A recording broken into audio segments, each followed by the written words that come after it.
পরীক্ষার হলে এই ধরনের প্রশ্ন 10 থেকে 12 সেকেন্ডের মধ্যে সমাধান হয়ে যাবে। একটি সংখ্যা থেকে 25% বিয়োগ করলে ফল হয় 180, সেই সংখ্যাটির 20% কত? তাহলে সেক্ষেত্রে 25% এইটাকে আমি ভগ্নাংশে পরিণত করে নেব সংখ্যাটিকে ধরার জন্য। এই যে নিচের যে ভগ্নাংশে সংখ্যাটি আসবে অর্থাৎ হরে, সেটিকেই আমি সংখ্যা ধরে নেব।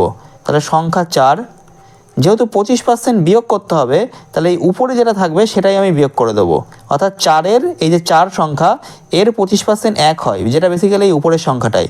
তাহলে 4 বিয়োগ 1 এটাই সমান সমান বা ইকুইভ্যালেন্ট 180।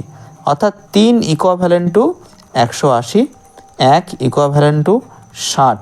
সংখ্যাটা কত ধরে নিয়েছিলাম? 4।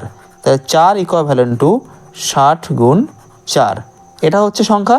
প্রশ্নে কি বলেছে যে এই সংখ্যাটির 20% কত?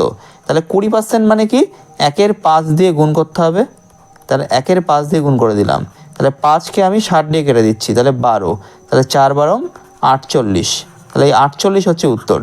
তাহলে এই ধরনের প্রশ্ন কিন্তু এইভাবে আমরা খুব দ্রুত পরীক্ষা হলে সম্পন্ন করতে পারবো।